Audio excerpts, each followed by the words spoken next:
What do you think would happen if you planted the Three Sisters garden directly into an established lawn?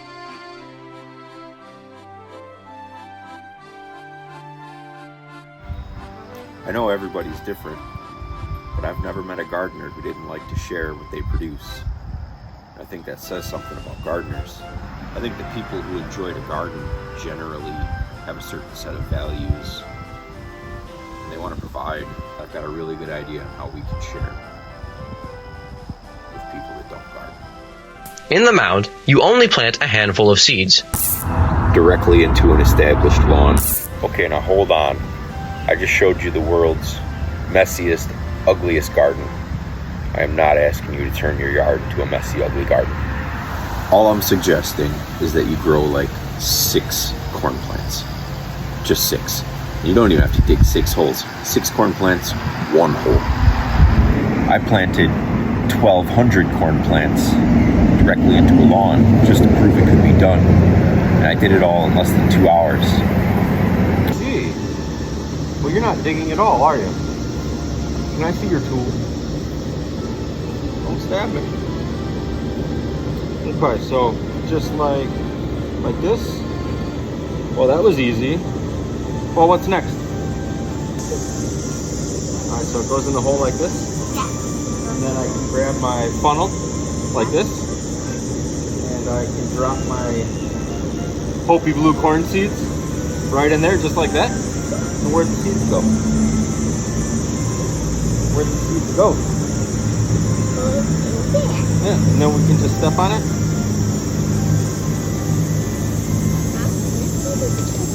And nature multiplies your bounty. Didn't weed it, water it, or prepare the area at all. Just dig a hole, throw the seeds in, throw some dirt on top, walk away. Now let's just go right ahead and address the elephant in the room. Because if you say survival seeds, the first thing people think is you must have a bunker. So I think the biggest obstacle to getting people to try this is that they would have to look their family or their friends in the face and say, that little patch of corn there, that's my survival seed garden, which is what it is.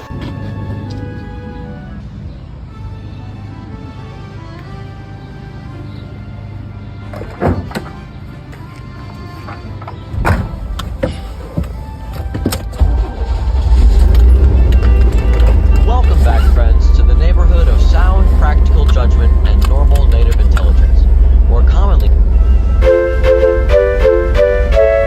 known as common sense. I hope that someday, when you imagine or hear of an idea that would help you take care of your family or friends in the event of an emergency, that you think to yourself, now that's one mound. One mound is not about guns, gas masks, and bunkers. If that's what you are into, then you will surely be disappointed. As far as survival seeds go, you don't get anything better than corn.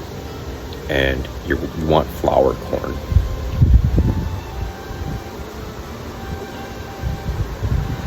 Flour corn comes in all kinds of pretty colors. So you're not growing a survival seed garden. You're growing a decorative corn garden. So one seed can produce thousands of seeds. One mound planted with the Three Sisters produces enough seeds that if you were to replant them all, they would grow a garden that could feed you for a whole year. Every single calorie for a whole year. It's not sweet corn or something we're going to eat. Hopefully we would never eat these seeds. One station, one mound. But at some point in somebody's lifetime, there's going to be some dad or mom, somebody, a bunch of people that depend on them some spring. And they're going to really wish they had a big old bucket of seeds. 100% true. Someday, maybe 100 years from now, maybe 200 years, something bad is gonna happen. Just let that sink in. Seriously though, given enough time, it is a guarantee that this crazy, horrible thing is coming and will arrive. And it might not be a short-term emergency, rather an emergency on a huge, possibly nationwide scale. But that's not really so scary, right? I mean, most of us would be dead and gone by then, so if it took its sweet time in getting here, who cares? But I can tell you who cares. It's me. I care. My children or my grandchildren or their grandchildren or some generation of people not too far from now will be alive to experience this cataclysm and all the fear and suffering that will come along with it. And when you are talking about real trouble, fear, and suffering that could potentially end your grandchild's life, is 100 years really that far off? We here at One Mound don't think so. No, 100 years seems way too close for comfort. So what hazard is coming down the rails like a freight train threatening to hit our grandchildren's SUV? We will pass on the opportunity to try to scare you into action, but if you are really curious, check out the famous doomsday clock that you have likely heard mentioned at some point. Most everyone has. Or Google what this guy named Carrington observed in the sky one day while the telegraph poles all around him were bursting into flames. Or spend a few days binge watching The Walking Dead. At least if it's zombies coming down the tracks, they are easily outran. The issue here, friends, is that we don't know what or when, but we do know that something, someday, is going to disrupt the society that we have built upon the sand. We know this because science says so. It's a fact. Solar physicists warn us about Mr. Carrington's event. Volcanologists, studiers of volcanoes, about the Yellowstone caldera, and economists and global depressions and virologists and pandemics.